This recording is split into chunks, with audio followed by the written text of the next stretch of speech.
activities. According to CDC guidance, these activities should be limited. Go! But it's not just youth sports that are a concern, with officials specifically mentioning the nearly full ballpark at Monday's Texas Rangers baseball game with no social distancing limits.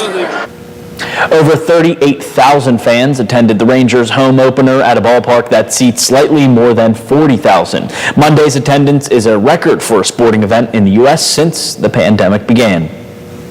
U.S. Senator Joe Manchin has submitted a congressional inquiry with the CDC regarding an HIV outbreak in West Virginia's largest county. The senator asked for the inquiry on behalf of the Kanawha County Commission. It comes 2 months after a CDC official warned that the county's outbreak was the most concerning in the United States. In a letter to CDC Director Dr. Rochelle Walensky, Manchin asked the CDC to review the commission's concerns and reply by Friday.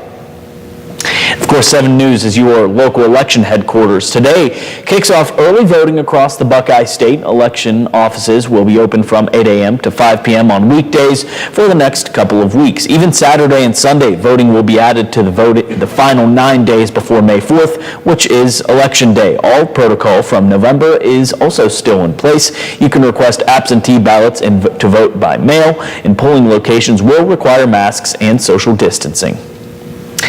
Taking a look at your forecast this noon, it's another beautiful day in the neighborhood on this spring Tuesday. Taking that live look outside over the Bridgeport area, you can see just that. That sun is shining and the blue skies are out. But is it here to stay? Let's check in with meteorologist Zach Petty to find out. Good afternoon, Zach. Well, good afternoon, Stephen. Yes, it's feeling more like a spring day, but by this afternoon, we could see a bit more of a summer feel. Now, current conditions over my shoulder with Storm Tracker 7 to HG Doppler radar does not show anything in terms of precipitation, but there are some clouds starting to roll through. We see that with visible satellite over into central Ohio, if not into a western extent of Ohio and in through the state of Indiana. Some patchy cloud cover. Now, those could start to make its way into the northern panhandle, if not southeastern Ohio, within the next couple of hours, but still a good bit of the Ohio Valley seeing that wall-to-wall sunshine with rather fair conditions in through the region as well. Now, in terms of what we're seeing at this point in time over the Fort Henry Bridge here in downtown Wheeling, temperatures are hovering right around 70 degrees. Yesterday's high temperature was 72.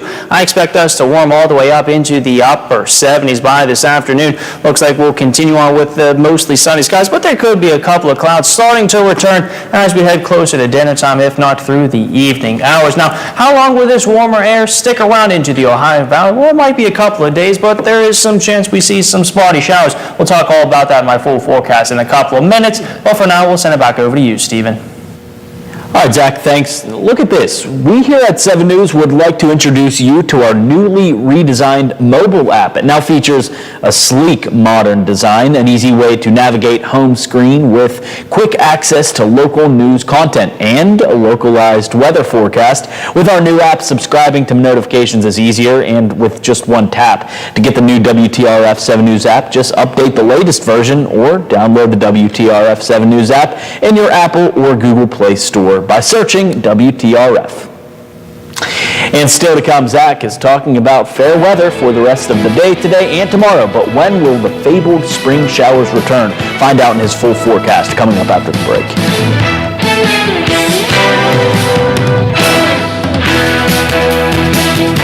304-214-1600. Call the Watchdog with your thoughts. We'll be right back to Local Talk. Island Pawnbrokers is now your local firearm dealer. In a pinch? Need cash quick? See us before going to the big box stores. Paying top dollar for firearms, gold, silver, tools, coins, and electronics. Don't lose your good credit. Let us give you instant cash.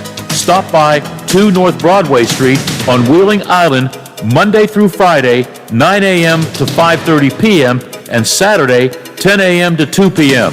Island Pawnbrokers. Stop in for instant cash. At Menards, save big money in your next project with 11% off everything.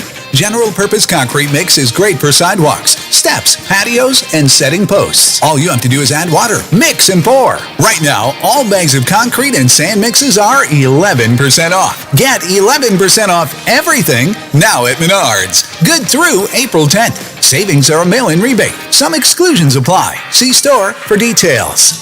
Save big money at Menards. Hello, everyone. From the Watchdog, I'm the Storm Tracker, Darnell Foster. With a look at your local weather forecast for your Tuesday.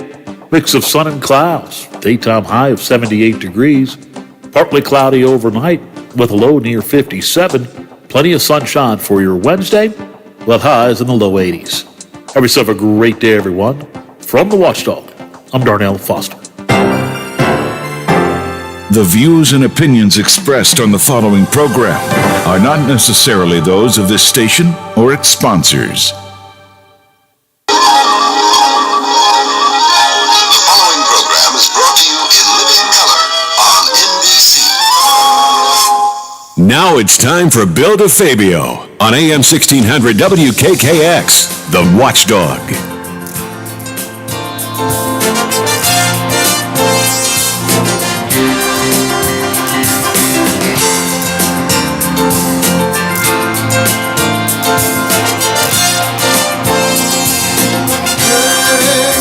The ball is tipped, and there you are. You're running for your life. You're a shooting star. And all the years, no one knows just how hard you worked. But now it shows. In one shining moment, it's all on the line. Yeah, one shining moment. Hopefully I'll have a few of them today. I'm Bill DeFabio. Hopefully you know who you are. Sometimes I have trouble finding out who I am when I look in the mirror. It's Tuesday, April 6th. Let's see, it's the 96th day of the year. 269 days left in the year. Yeah, lots been happening. One shining moment, not for Gonzaga. You know, I watched the first 5 or 6 minutes and I said, this isn't going to last long. Usually when the team gets out to a quick lead like Baylor 9-0, you say, well, the other team's going to have a streak. That never really happened, although at halftime, Gonzaga was 10 points down. But if you watch that Baylor team, remember, they had 3 weeks where they didn't have a game because of COVID problems, all right? But you look at that team. Lola, did you watch the game? Yeah, I did. What'd you notice about the Baylor guys? They were big. Half of them looked like they were Baylor football players. I know. I told Linda that. I've not really watched Gonzaga, and they just look like little kids. Yeah, it was men versus boys. Yeah, I mean, Baylor was huge. Yep. They were just Yep. huge. And that one went blocking shots. Oh, my gosh. Oh, yeah. You know, that's the guy that's 24 years old, I think. Whatever. I don't know. But, you know, don't feel sorry for the Zags because I think everybody but one player is coming back. And, yeah, that's it. But, hey, congratulations to Baylor. They did something they've never done before. And I remember years ago watching the interview with Scott Drew. Yeah. And I think they showed it last night. And I Over said, and why over would and anybody... over again. Yeah, why would anybody want to go to Waco? You know? Waco, Baylor, that's one of the worst programs in the world. And he took it and built it up, kept getting some good athletes, and he finally got to the big dance. So, yeah, congratulations to Baylor. They're the Big 12. That just makes West Virginia look a little bit better because West Virginia had to play them twice. Okay, we're going to go right to the phone lines. Not going to talk basketball, although if this guy played basketball, he would be Division III. Hey, Jerry, how are you? Willie, I am fine. I did play basketball in college. In high school. And you're right about Baylor. They were just too athletic, too strong, too big, too long, and they just physically dominated them. Not to mention they shoot the eyes out of the ball from the outside. Yeah, you know, I even thought, you know, when it was, 10 points that the Zags were behind at halftime, I said, nah. Unless they come out and score, 15 out of 16 shots or whatever, but there's just no way they're going to win this game. And it's sad. I think we took it for granted what happened with the UCLA game, that, this is going to be a good one. We were wrong. So yeah, I think the UCLA game took a lot of energy out of them. When you win a game like that, emotionally, you get sapped. When last night I had said to my wife, I said, if they get it to 10 points at halftime, then they'll be okay. But then Baylor came right out and hit a three right away. They missed one. They came down and scored, and right away it was back to 15 points. But that 3-pointer right off the bat, that was the last thing they needed, and it was a runaway from there. it looked like, comparing teams, men versus boys. Lola just mentioned. Those No guys, question. they look like half of the football team playing basketball. Yeah, and I was surprised. I mean, they were talking about Baylor's physicality, and you can see that Baylor's game plan was to hound them and harass them and use their physicalness to, to get them off their game. I was surprised that they didn't mention the strength program that they obviously have at Baylor, because you could see the difference in Baylor's guys, everyone who came off the bench, including the starters, as opposed to Gonzaga's guys. And it was clearly a difference, clearly superior. And I just thought a little bit more would have been made of the fact that, at the size of the Baylor players, but without losing any athleticism, including their guard, who just embarrasses people all the time. 5 or 6 of their players look like, James Harrison, chiseled, mean, but know how to play the game. So, no question. But the Zags will be back. Probably Baylor will be back too. So, but it was great for basketball. Whichever team would have won would have been the first time ever. So, the Baylor girls, who in my opinion maybe should have beaten UConn, they had an opportunity to go all the way too. So it's been a while since we've seen the men and the women win. I think UConn did it years ago under the great Gino. Yes, they did. Right. I'm a UConn guy because I knew Gino when he was losing. I don't feel sorry for UConn because they got everybody coming back. Right. Yeah. They're always one of the top programs, and that never changes for UConn women. All right, we want to talk Masters, but I got to go back on this date like I do with local people. On this date in 1958, Jerry, were you around? No. Okay, I was, but I don't remember it. I just remember the Three Stooges and Cartoon Saturday. On this date in 1958, the pride of Latrobe, Pennsylvania, Arnold Palmer edges defending champion Doug Ford and Fred Hawkins to win the Masters. Yeah. Palmer won all his Masters. He won 4 Masters, and he won them all right there in that span of 58 to 64, I believe. Yeah. And it was basically every other year.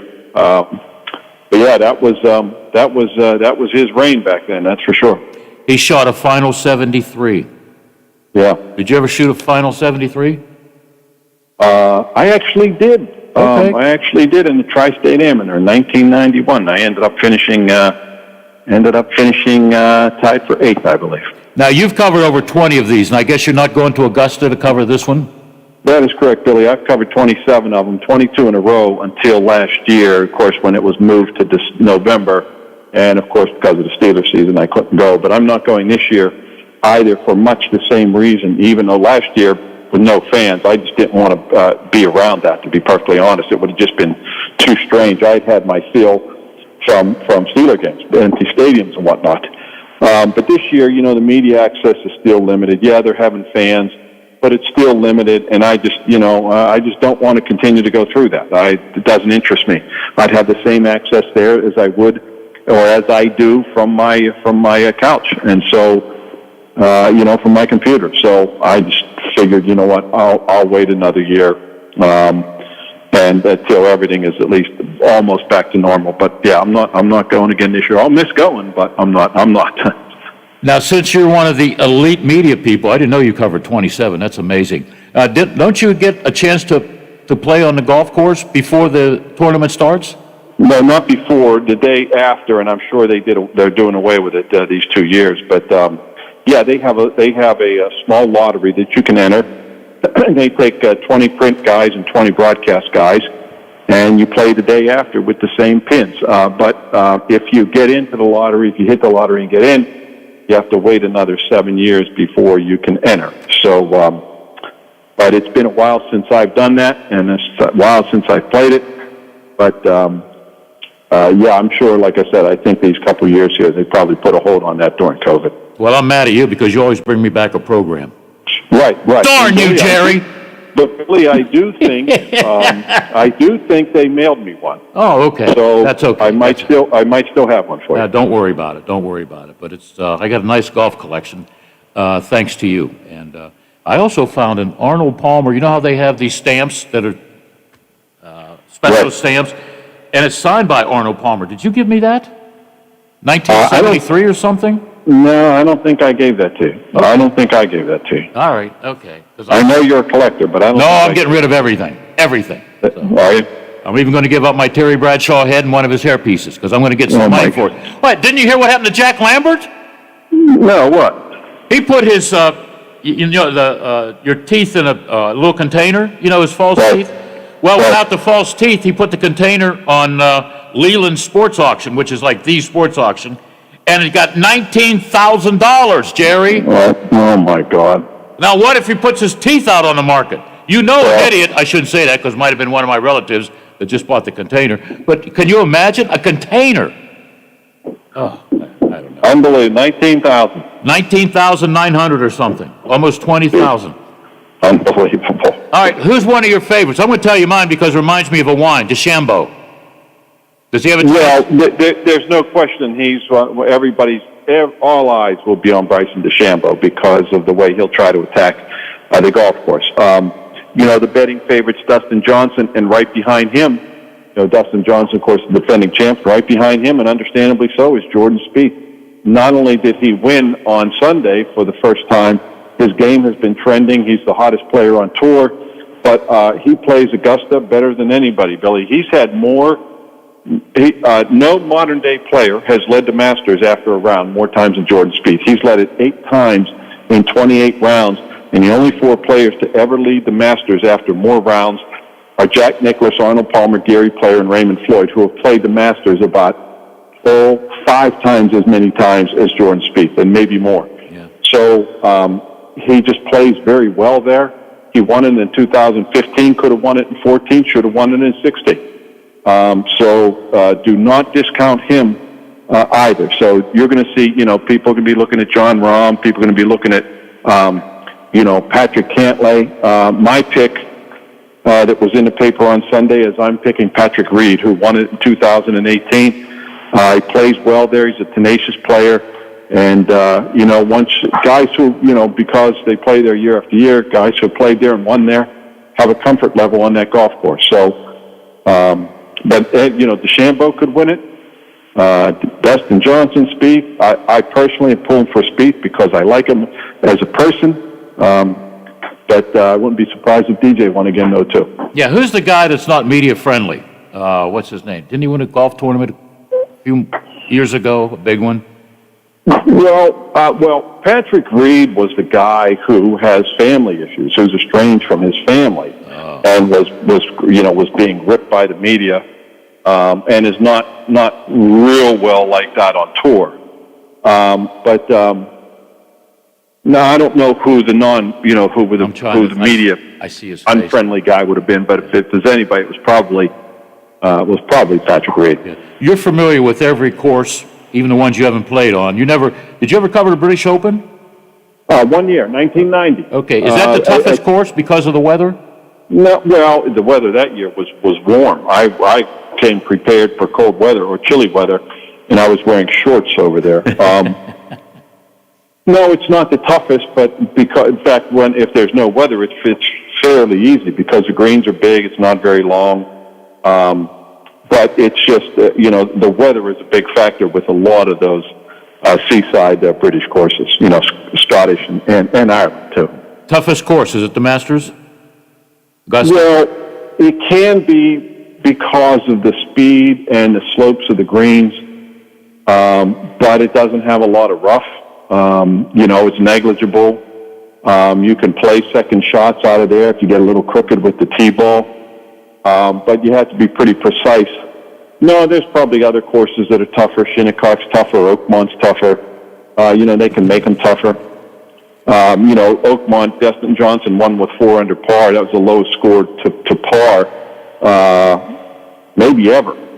I can't remember, but that's 4 under par. Whereas last year, Dustin Johnson won the Masters at 20 under par. Now he was playing in November when the course was softer and easier to score on. But prior to that, both Tiger and Jordan Spieth had a scoring record of 18 under. So Augusta's not necessarily hard. There's a lot of birdie holes. It's just probably the most, it's certainly the most iconic, and it's the greatest theater in golf without question. There's nothing that compares to it. Yeah. But I wouldn't call it the hardest, but it can be it can be tricky, and just have to know how to work your way around the golf course. By the way, spending $4 for your Sunday paper is worth it, okay? Especially with guys like you and Ray Fittipaldo and all the gang to cover the sports. I'm reading out of the Associated Press this morning by Tim Reynolds. He wrote the story, so I got to give him credit since I'm stealing his story. Maybe I'll mispronounce it. Tyler Trafossi? How you say that? The Georgia Tech amateur. Oh, I know who you mean. I'm not exactly sure how you pronounce it, but what about him? Well, he's got this little thing that looks like a pair of binoculars. He checks the distance to the third green as he prepares to tee off a practice session. They didn't have that in the old days, did they? A little contraption? No, you can do that. You can do that during the practice rounds. They are not allowed during a tournament round, but they do that. That's what he's doing. He's checking his distances because it's a laser finder. Yeah, I have one of those myself. In fact, most golfers, most serious golfers have one of those because they want to know their distances. Yeah. But that's what that is. That wouldn't help me at miniature golf. Somebody asked me the other day, you play golf? No, ever since the wife beat me when we were dating at miniature golf courses, I quit. That was it. Yeah, I kept losing those balls all the time. Miniature golf, come on. And she reminds me of that. You want to go play some miniature golf?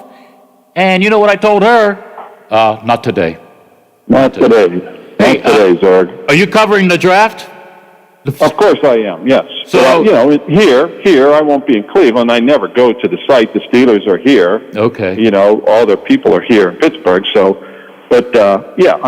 do it here. I won't go to Cleveland. Are we going to be allowed in, or we got to do the Zoom boom thing? No, I'm not sure, Billy. I think they're talking about having some amount of access, but if they do, it's going to be limited. They're not just going to allow anybody in because it'll be too many people. Okay. So they haven't quite decided how they're going to do it yet. My guess, though, is as of right now, it'll, because it's only a couple weeks away, there'll still be probably all Zoom stuff. But I think as you get to the season, I think you're going to see things change, go back somewhat to normalcy when the season, in September. No more free lunches, I bet, huh? Well, I can't speak to that either. I mean, there's nothing to say that you can't. Yeah, that's true. But I do think as long as, I don't know if they'll require people to show a vaccination card or what. I mean, the league still hasn't come out with those protocols yet for the season. But it wouldn't surprise me if that was included in there. Now, I don't know if legally you can do that, but hey, I mean, colleges require kids to get tetanus shots before they go to college. To me, you could do the same thing with the vaccine. Yep, okay. I got to ask you, since some of the talking heads who've never interviewed a player in the Berg, and you know who they are, talking about maybe the Steelers should have taken a shot at Sam Darnold. I wouldn't trade Lola for Sam Darnold. You like Sam Darnold? Yeah, I like Sam Darnold, but that was never going to happen. I mean, they're committed to Ben this year, and then they're committed to Mason Rudolph after that. Yeah, okay. And they'll want to draft a guy. Look, Mason Rudolph is like Neil O'Donnell. You can win with him. Yep. Is he going to be a franchise quarterback? Is he going to be Ben? No. But he's a guy you can win with. But he's also a guy that if you have a chance to get a franchise guy, you'll probably go get him. Yeah. And I think that's the way they look at Mason Rudolph. Yeah. I don't lose out on too many jobs in 41 years covering sports, but I lost an audition the other day. You want to hear the sad story? Yeah. Give me the Reader's Digest version. I thought I was going to be the guest host for Jeopardy, but Aaron Rodgers beat me out. How about that? I like him, man. I think he's cool for that. Yeah, I thought he was good. I mean, for his first show, he was fine. He kept it moving. Yep. And it was a good exchange there at the end where the guy says who wanted to kick the field goal. Yeah. Pretty funny stuff. Yeah, I thought it was pretty good. Yeah, and my wife says, now there's a good-looking guy while I'm sitting next to her in the kitchen this morning. Whatever. Right. Yeah. Hey, man, so you're going to be a couch potato for 4 days. Well, I'll be watching. I'll be naturally. And I'll be interested. I might get on a couple Zooms. We'll see. Just to keep myself connected. But, look, I'm going to miss being there. But I just don't want to, like I said, with all the restrictions, I just don't feel like going through that, anymore. got tired of it during football season. I still feel the same way. So. All right. Well, we'll talk soon. Maybe I'll see you soon. It's been a couple of years since I've seen you, okay? Yeah. Since we've seen a lot of people. You got that right, man. Patrick All right, Reed. Billy, thanks, I got man. that circled. Thank you, man. You got it. All right. Bye, Billy. This guy has either practiced or played golf on all the major courses. Even Clint Eastwood's favorite course, Pebble Beach. You got to know somebody. You got to be a billionaire to lay out the bucks. And, oh, yeah, I played there, Bill. Yeah, he's my go-to guy for the Masters. He is my master when it comes to knowledge of golf, okay? All right, we're going to take a break, and then we're going to come right back. Still coming up, we have Greg Brown, 1 o'clock hour, the Wine and Cheese Show. Lola can't wait because she hasn't eaten, or she hasn't had any liquids to go with the food that's usually provided for us on the Wine and Cheese Show. All of this on the Variety Show on your station, The Watchdog. The Metro News Update is brought to you by Thomas Auto Centers, Mall Road, St. Clairsville. Get the best deal at Thomas Auto Centers.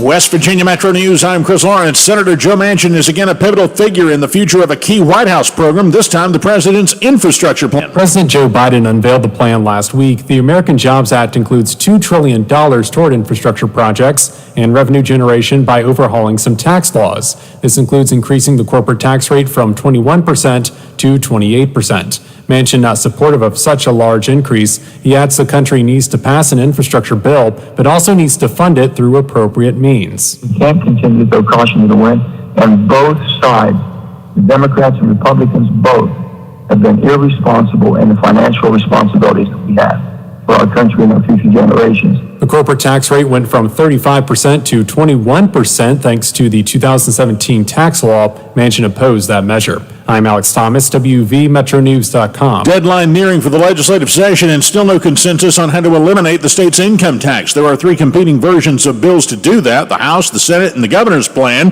and that matter was the topic of a discussion at a summit Monday, but that produced no agreement. Governor Jim Justice stressed people will know this is going to hurt them and they won't be quiet about it. If we don't come out with a way to give them these tax rebates to keep them cash positive, you're going to have an avalanche of the vote. Justice adjusted his position with some changes in his tax proposals. You're listening to Metro News, the voice of West Virginia. U.S. Centers for Disease Control and Prevention indicate they are willing to meet with Kanawha County public health officials to have a look at local concern about the high rate of HIV. The agency recently indicated Kanawha County has one of the highest concentrations of HIV occurrences in the country, something county officials want to know more about and how that figure was calculated. The County Commission on Monday sent letters of request to Senators Joe Manchin and Shelley Moore Capito. Manchin indicates his request was quickly received and the CDC wants to get together. From the Metro News Anchor Desk, I'm Chris Lawrence. Does your dog need groomed or walked? Are you looking for a pet sitter or dog boarding options? If so, call Dirty Paws, Wheeling's newest pet care service, providing the Ohio Valley with everyone's pet care needs. Check us out on Facebook at Dirty Paws WHG or call 304-639-7754. Toyota RAV4 is the #1 selling SUV in America over the last year. Available as a hybrid and with all-wheel drive, it has the style and versatility for all your life's adventures. And through May 3rd, get up to $1,250 cash back from Toyota on select new 2021 RAV4s. Shop Toyota's official website for deals via Toyota.com. Then see your Toyota dealer. Go Toyota, and let's go places. Hello, it's John Kozik, founder and president of TurboTrack Realty, and I buy houses as is, fast for cash. Call me today for an all-cash offer on any of your properties, and we can close within days at 614-362-2000, 362-2000. Do you own a property that's outdated and needs thousands of dollars in repairs? Great, I'll buy it. I'm a private real estate investor who can solve your real estate problems fast for cash. Do you want to sell and just be done with it? Okay, great. I buy vacant properties, boarded up houses, pre-foreclosures, and inherited properties. I also buy apartment buildings, rental portfolios, divorce homes. I even buy my tenant won't pay me the rent houses. I look forward to solving your real estate problems today. Give me a call for an all-cash offer at 614-362-2000, 614-362-2000. A serious injury from an accident can be just the start of your worries. What if you cannot return to work? How do you take care of your family if you're disabled? At Gelner Law Offices, we represent seriously injured people and understand their problem. We know how to get you fair compensation. We will work hard to make sure you get the money you deserve for your losses. Don't go it alone. If you're hurt in an accident, call us at 304-242-2900 or visit us at gelnerlaw.com. We'd like to help. I'm Josh from Panhandle Cleaning and Restoration. I hope you are staying healthy. We continue to respond to structural, fire, and water emergencies. We are combating COVID-19 with our highly trained staff and latest disinfection systems, providing preventative and reactive disinfection to facilities around the region, while working with area hospitals on isolation areas and air filtering. At Panhandle, we continue to follow social distancing and hygiene protocols. We are dedicated to our community, and together we will get through this. Let your voice be heard. This is Big Rick, your host of Real Big Talk, weekdays from 2 to 5 on the Watchdog.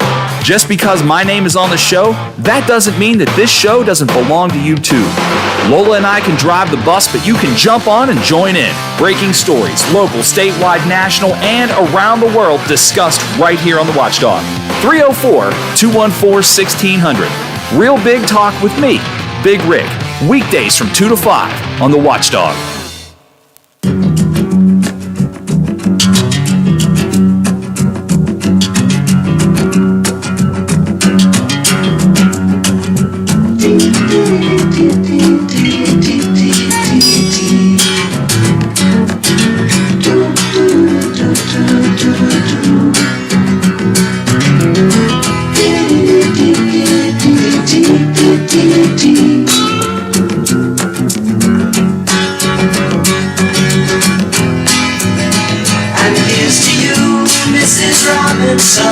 Jesus loves you more than you will know. Whoa, whoa, whoa. God bless you, please. My favorite auctioneer and good man, good friend Jim Frio suggested to me, I got a good guest for you. He's called the Shoe Man. Now, what's unusual about this? Well, let's say hello to Ty. Ty, how are you? I'm good. How are you? Hey, I understand you're quiet. You don't have to be quiet here, okay? But Mr. Frio talked about what you do for a living, which is very unusual. Mm-hmm. And when he says he'll make a good guest, well, that's why you're here. Yep. And I got a list of questions, too, from Jim. Because I know nothing about you, okay? All right. Other than I guess you're an entrepreneur. Can you be called that? Yeah. I can't even spell that word.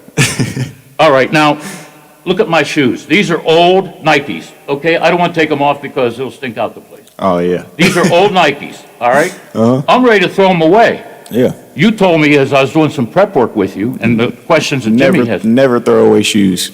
Okay, well, what if I gave you these shoes that's missing some of the rubber in the bottom? What do you do with them? Oh, I could do a sole swap, anything. I have them looking brand new. Yeah, what made you do this? It's very unusual, and I think it's interesting. Well, I started when I was like younger. I used to watch these videos all the time of this guy named Vic who used to restore shoes like that. And like around here, I haven't seen anybody really that restores shoes like that. So with Corona and stuff going on, I was trying to figure like ways to make money, but like without being actually employed or whatever. Yeah. And I gave it a shot one day, and then within like 2 or 3 days, I had like 5 or 6 customers come in. Like, wow. Yeah. So you're a restore shoes guy, huh? Mm-hmm. Wow. Shoe You restorer. work out of your house? Yeah, just right in my basement. I kind of set up shop. All right, like these red Nikes. Yeah. All right, you see the sole? Uh-huh. What do you do? You could do a basic clean on them, which just gets rid of all the like surface stains and dirt and anything like that. And then I can go as far as like repainting them or like stuff like that. I could dye, like if it's a certain material, you have to dye it. What about those shoes I wore as a kid in the 60s? They come up to about here. I forgot the name of the company. I don't even know if they make them anymore. Like the Converses? Yeah. Oh, yeah, yeah. You can do that too? Mm-hmm. Wow, that's very interesting.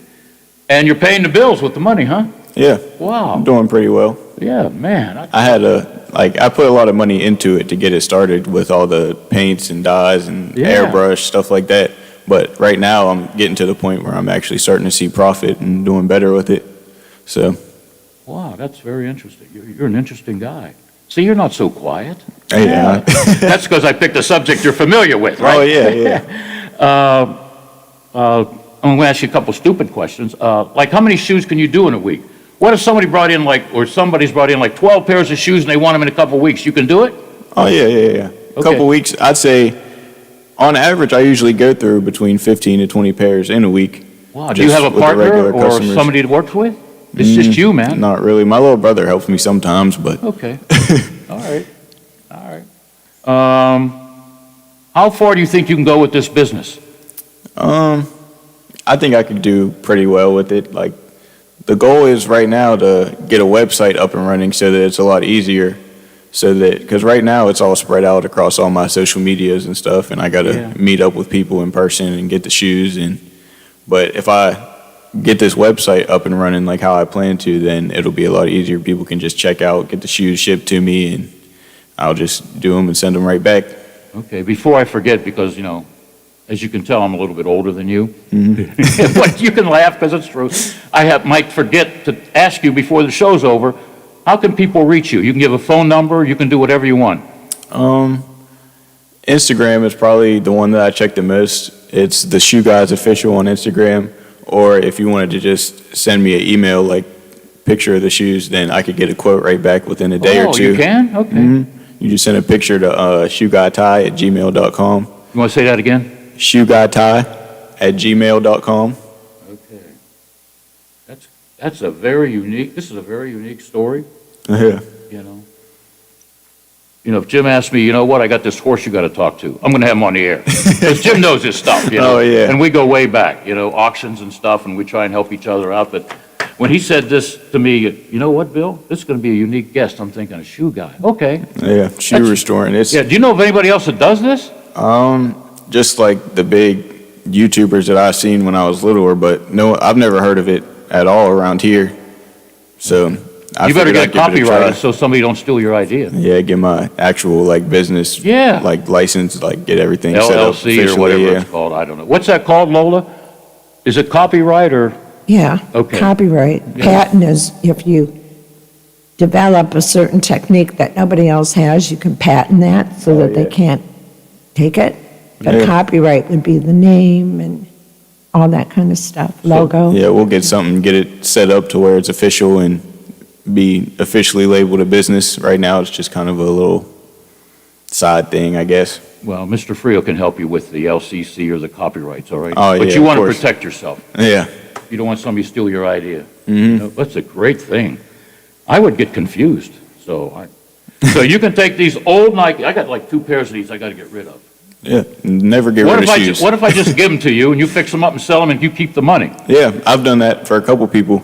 Yeah. They just they just give away the shoes that they were going to throw away. I take them and turn them into money. How about I got some leather shoes. You fix those up too? For a while, starting off, where I learned all my knowledge and stuff from is the Campetti shoe shop. He does older leather work and stuff like that on dress shoes. Okay. And I was doing that for a couple months, but I've learned that with the newer modern type shoes, there's more money to be made with it's kind of easier to work on those type of shoes. So I'm trying to stay away from leather work and older shoes for now. My special guest, thank you, Jim Frio, for the great idea. We like great ideas here. I've never interviewed anybody talk about shoes. Oh. You know, I know Sonny Vaccaro, who used to represent Nike, but that's about it. Now, do you have a favorite company, Adidas or Converse or Nike or whatever to work with? I think the easiest shoes that I'm most comfortable with is the Jordans, because I've gotten so many pairs of those in by now. Well, brand new, aren't they $150 even at the outlet? Even more. Even more. Brand new retros, the average retail price is $220. And they get all beat up and people just throw them out. And then if I bring them back, and I can sell those for at least $150. All right. To our listening audience in the Ohio Valley, you got any shoes, I'm going to ask him again before he leaves how to get in touch with him. Send them to the shoe guy. He will make them look like new. And if you don't want them, he'll make them look like new and make a couple of bucks. Yeah. You want to give the youngster, the benefit of the doubt and put a couple of bucks in his pocket, Yep, of course. Entrepreneur. I can't spell that either. Yeah. I'm impressed. Let's take a break, Lola, and we'll come back with Ty the Shoe Man. Can I call you that? Yeah. That's cool. That's T-Y, right? Ty. Yeah. Ty the Shoe Man is here. He restores shoes. By the way, can you restore old roofs? My roofs need restored. Oh, I don't know about roofs too much. Neither do I. I'll tell you what, you're local, right? Yeah, right here in Wheeling. I can bring you some shoes. You can just pick them up at the station. Yeah. I don't want them back. You fix them up, you sell them, you can buy materials or whatever, go out and have a steak dinner, okay? That'd be great. All right? Take Uncle Jim out to dinner. Oh, yeah, for sure. Yeah. See all these questions? Oh, yeah. I didn't write them down. I said, Jim, what do I say? He says, I'll send you a list. And so far, so good. I got a couple of more questions right after we take a break. Ty, the shoe man, he restores shoes. Bring in your shoes or send it to him. He'll fix them up for you. We'll be right back. Hi, it's Howard Monroe. We are down to the final 4 days left in the legislative session in West Virginia. 4 days left and plenty of time for mischief to occur. We will talk about it tomorrow on the Watchdog Morning Show. Wheeling Council talks water and sewer rate hikes at a public hearing tonight. We'll discuss it on the show tomorrow morning. And apparently, revenge shopping is a thing these days. Tell you about that as well. The Watchdog Morning Show tomorrow and every weekday morning. We begin at 7 right here. Hey man, what can I get you? Yeah, can I have 2 Coors Lights? You got it. Hey Mike! I need 2 Coors Lights! Sure thing! With a taste as cold as the Rockies, only Coors Light gives you refreshment every time. Here you go. Thanks, Mike. Doing a great job. All right, 2 ice cold Coors Lights. That's the coldest beer I've ever had. Hey, they don't call it the world's most refreshing beer for nothing. Okay, be honest with me. Do you really have the Rocky Mountains in your beer cooler? You don't believe it? Check it out. Man, that's pretty amazing. I know, right? I can't believe it myself sometimes. I mean, this cooler is only 3 feet wide. Coors Light, the world's most refreshing beer. Coors Brewing Company, Golden, Colorado. With great beer comes great responsibility. For all of your IT needs, visit OmniPerforms.com.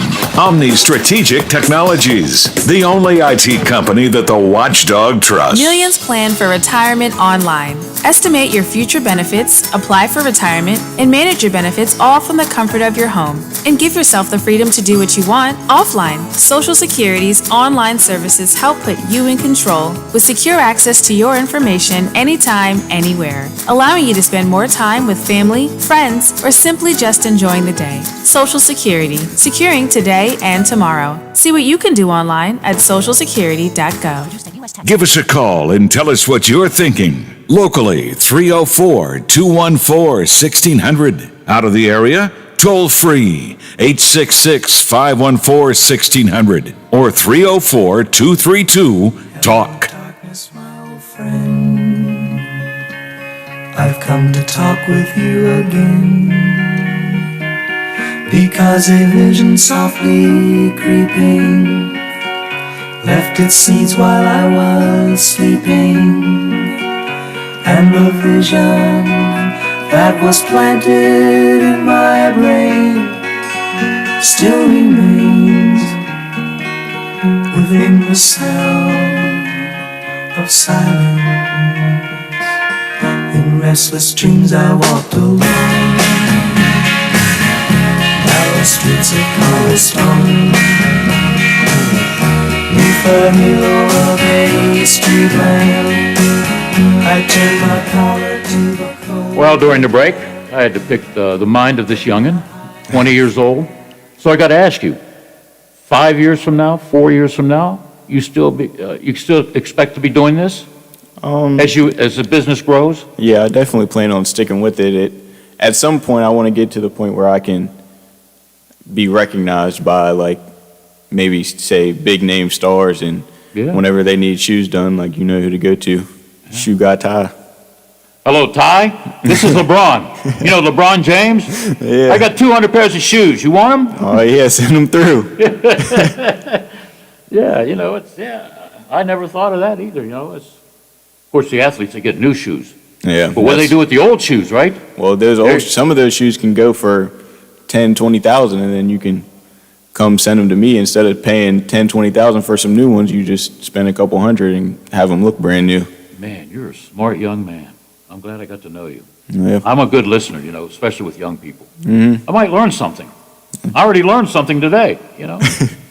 Restore shoes. I would never have thought of it. Just this morning, you know, today was collection day, garbage day. Yeah. You know, the missus said, you got to get rid of those old shoes you wear all the time.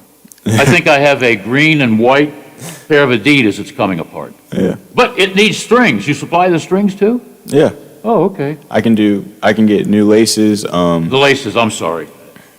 Laces, okay. I can do re-glues too. Like if say the sole starts to come off from the bottom. Yeah. Then I can just take the sole completely off and just re-glue it and put it all back. Where'd you learn to do all this stuff? I learned it kind of from YouTube, but I got the practice in from I was like an intern, you could say, at Campetti's for a little while. Okay. And he does stuff kind of like that. All right. Campetti's, that's a shoe service? Yeah, right here, downtown. Okay, where at? Downtown Wheeling, like, I think 13th What's Street. What's the name of it? Campetti's Shoe Hospital. Okay. They've been around right here in Wheeling for like over 100 years. I learned that today. I learned a lot today. Man, okay, I'm trying to write this down. All right. Maybe I'll check them out too. Well, yeah. So I was going to say, you can't go to school for this. No. It's a great idea. Isn't it right across from the Victoria? Yeah. Yeah. Yeah, that's Oh, okay. right around the corner, really, yeah. I've gone by there lots of times. Mhm. Yeah, okay. All right. Lola, you have any old shoes? Nikes or anything, or? Well, I don't know about tennis shoes, but I've got Yeah. tons of old shoes, that's for sure. Yeah. This is unique. Folks, I'm telling you, don't throw away any of your sports shoes.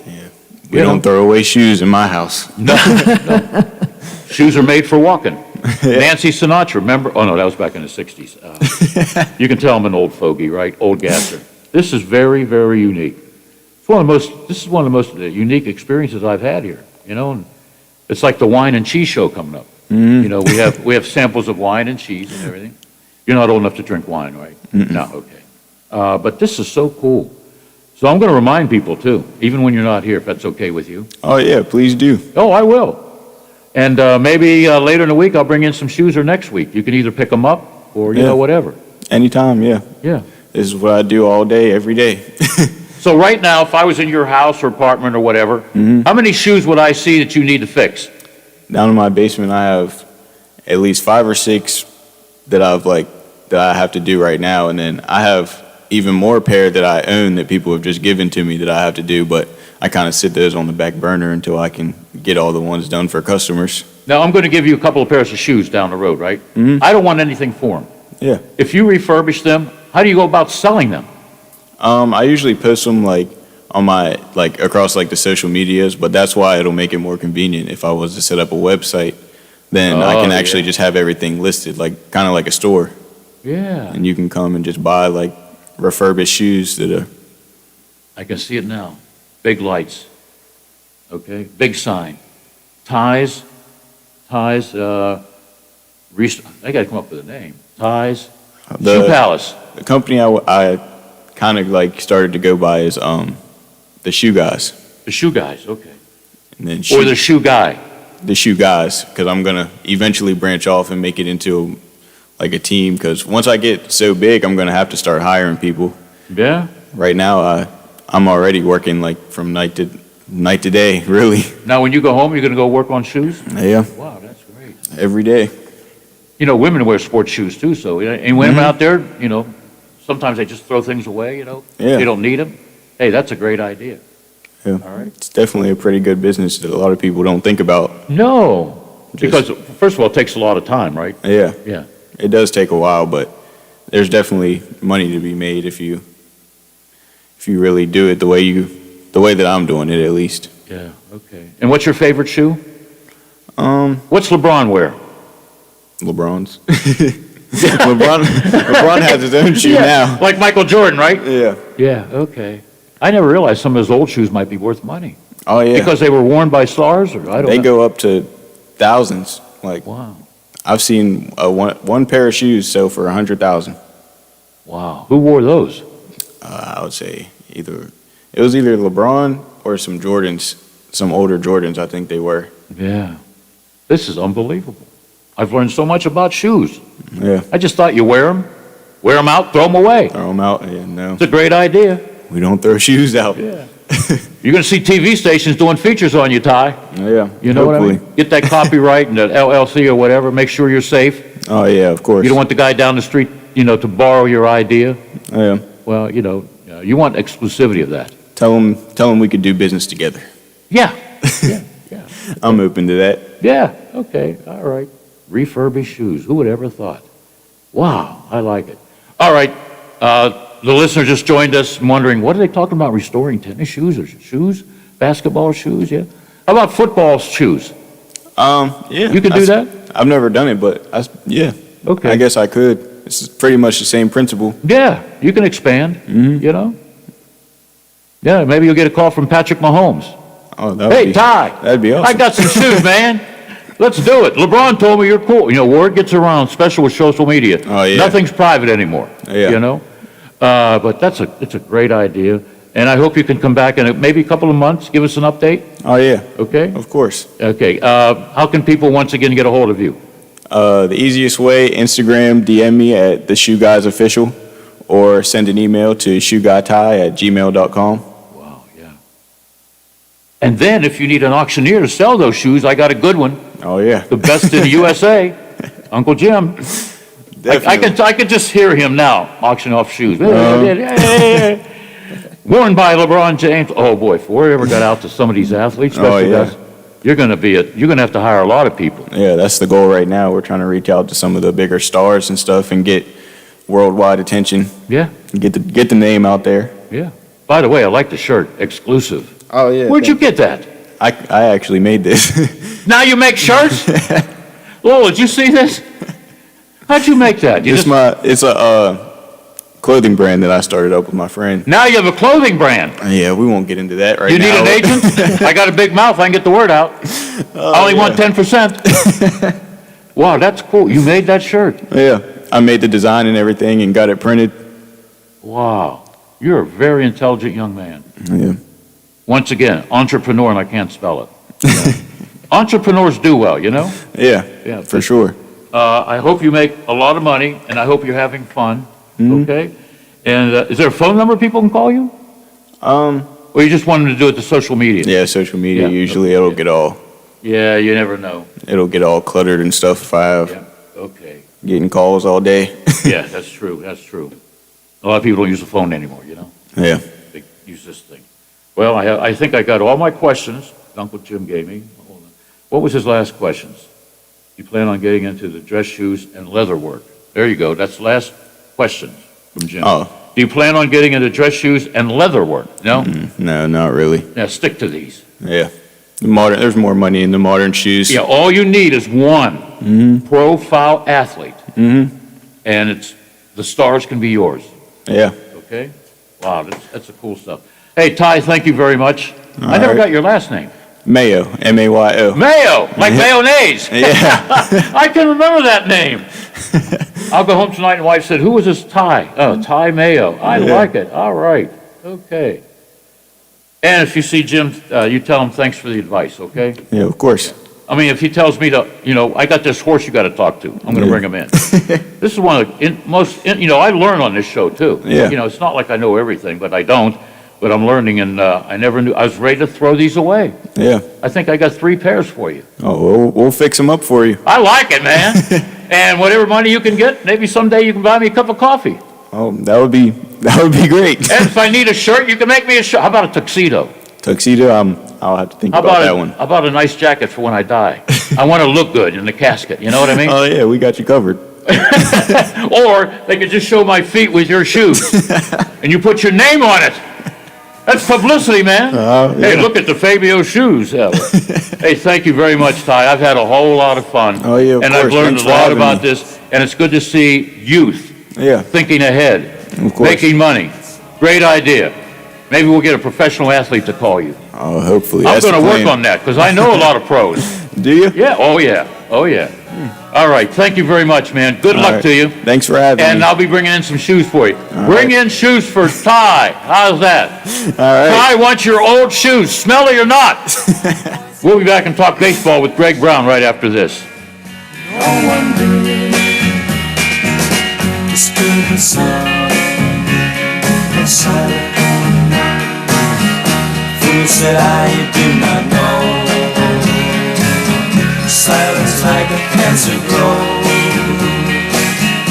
Hear my words that I might teach you. Take my arms that I might reach you. But my words like silent raindrops fell.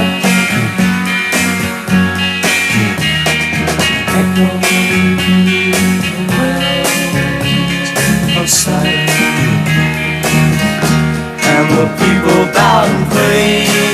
The Watchdog is FM 98.1 W251CY, AM 1600 WKKX Wheeling, FM 97.7 W249DU, AM 1370 WVLY Moundsville.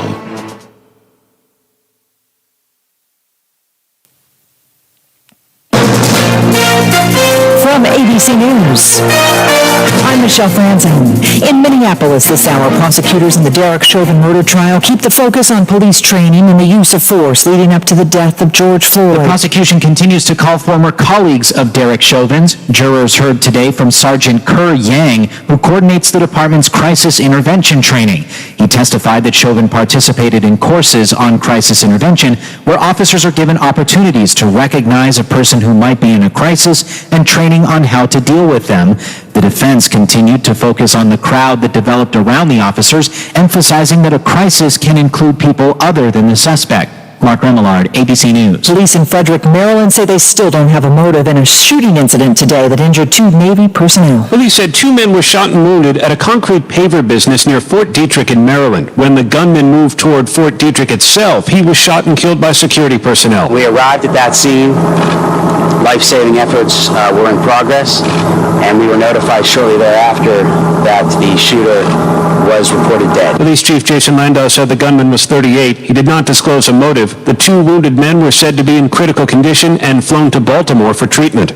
Aaron Katursky, ABC News, New York. This hour, President Biden will tour a vaccination site in Virginia. His administration trying to ramp up vaccinations further as a variant spread now includes a newly identified mutation in California. It was a team of scientists at Stanford University that identified the double mutant variant in Northern California. It has 2 somewhat well-described mutations. Dr. Benjamin Pinsky at Stanford says there's so much unknown about the new variant. In India, there are signs antibodies are less able to neutralize it. They don't know if vaccines will be less effective against it or if it can spread more easily. We don't quite know that yet. Alex Stone, ABC News. Nearly 1 in 4 adults have been fully vaccinated so far. You're listening to ABC News. Hello, good neighbor. Pat Boone here. You know, for years I've been warning Americans about the secret war on cash by big government, targeting your money and your privacy. Now, recent reports confirm that some banks are refusing to cash checks, and cash is being confiscated from innocent citizens. I'm serious. It's truly shocking. The folks at Swiss America have detailed all the dirty little government secrets in their free report, The Secret War on Cash, and it's available now by calling 800-630-1492. Why don't you write that down, 800-630-1492. Because time's running out to take action. Don't become the next victim in this battle. Get The Secret War on Cash. Call 800-630-1492. And be sure to tell them Pat Boone gave you this number. 800-630-1492. 800-630-1492. In New Zealand, Prime Minister Jacinda Ardern announcing the opening of a travel bubble with Australia. Ardern says starting April 19th, people will be allowed to travel between the 2 countries without having to quarantine. In many ways, we will treat Australia as a region of our own when making decisions on restrictions, albeit one with the complication of multiple internal borders. Ardern says the travel bubble is an effort to boost the economy while still keeping a tight lid on the pandemic. Both New Zealand and Australia have effectively stamped out communal spread of COVID-19. High demand is putting the squeeze on a popular condiment. Something else to blame on the pandemic, ketchup can't catch up with demand. The Wall Street Journal reports there's a shortage of the tasty tomato-based topping, with so many restaurants switching to takeout and including packets of the condiment in order after order. Supply chains can't keep up with the ketchup. Some establishments are using generic versions, others are hitting up big box retailers and buying up entire shelves. And if they're lucky enough to find ketchup packets, the cost is up 13% since January 2020. Derek Dennis, ABC News. And prices at the supermarket are rising. They're up nearly 4% overall in this last year. That amounts to about $500,000 more per year for the average family. $500 rather. Analysts say on top of the pandemic, truck driver shortages and severe storms are adding to the problem. This is ABC News. At Charmin, we heard you shouldn't talk about going to the bathroom in public, so we decided to sing about it. I love my Charmin super mega golden goes fast on it's TP goals, yeah. Charmin's got 6 rolls in one, lasts forever on my buns. Only super mega when I'm cleaning. Charmin's got my booty believing. Charmin Super Mega Roll is 6 regular rolls in one. Enjoy the go with Charmin. I'm Michelle Franzen, ABC News. This is ONN. On the Ohio News Network, I'm Daniel Barnett. 2 Toledo police sergeants have been disciplined after being accused of sexually harassing female patrol officers and have been found guilty of conduct unbecoming of an officer. Tyler Paley with affiliate station WTOL-TV in Toledo has more. Chief George Krall says the discipline he handed down was the safest bet to ensure the punishment wasn't overridden by union arbitration. Documents show Sergeant Matthew Gobble has a pattern of making inappropriate remarks. He was demoted to officer and prohibited from any promotion within TPD. He and Sergeant Kevin Neighbors were also suspended, but Neighbors will keep his rank and both will need to undergo sexual harassment training. Tyler Paley in downtown Toledo. And a judge has temporarily blocked enforcement of an Ohio law requiring fetal remains from surgical abortions to be cremated or buried. Tracy Townsend with affiliate WBNS-TV in Columbus has the story. The law was to go into effect today until Hamilton County Judge Allison Hathaway's decision yesterday, which marked a victory for clinics whose lawsuit argues a lack of rules makes complying impossible, effectively banning abortions. The disputed law aims to replace a previous law that required fetal remains to be disposed of in a humane manner, but without defining humane. Tracy Townsend, ONN News. And I'm Daniel Barnett on the Ohio News Network.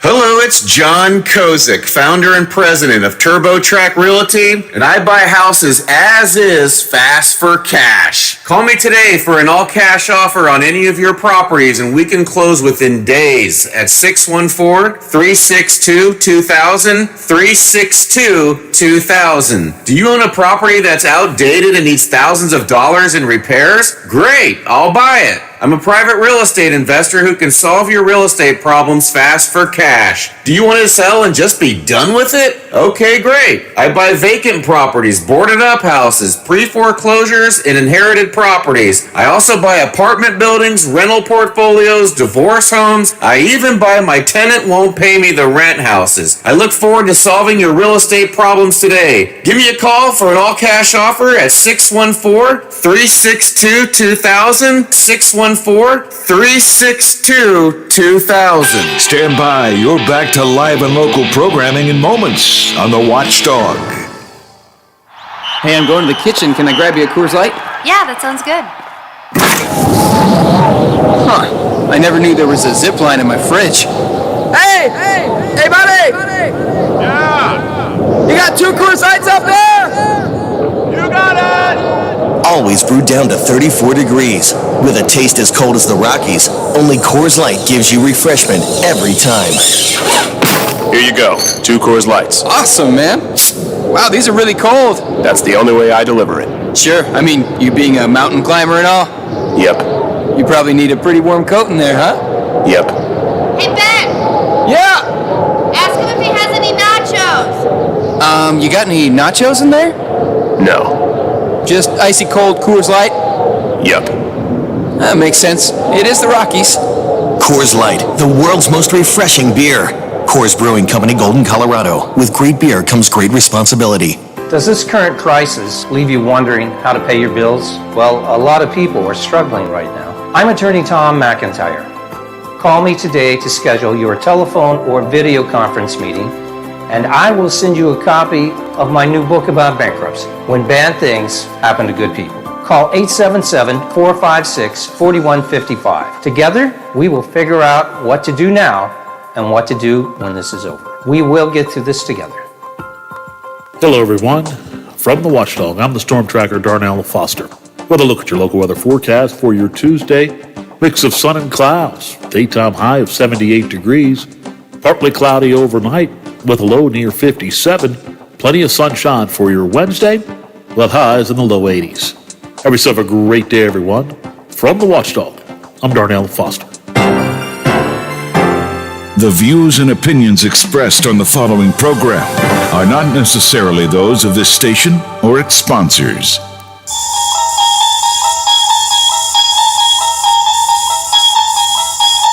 You unlock this door with the key of imagination. Beyond it is another dimension. A dimension of sound. A dimension of sight. A dimension of mind.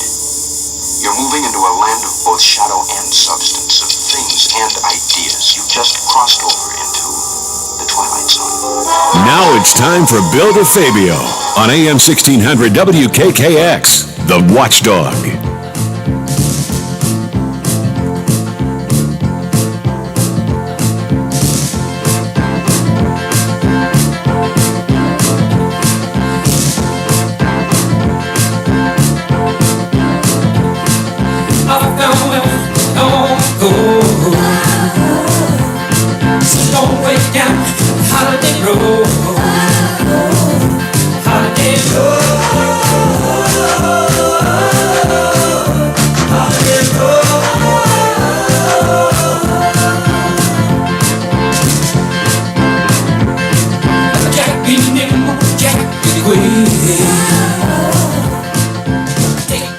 I tell you, that last guest was very interesting. But this guest is always interesting. I call him the Mel Allen of Pirate Baseball. You like that, Greg Grump? Yeah, you like that? I like it better than the name you just gave me.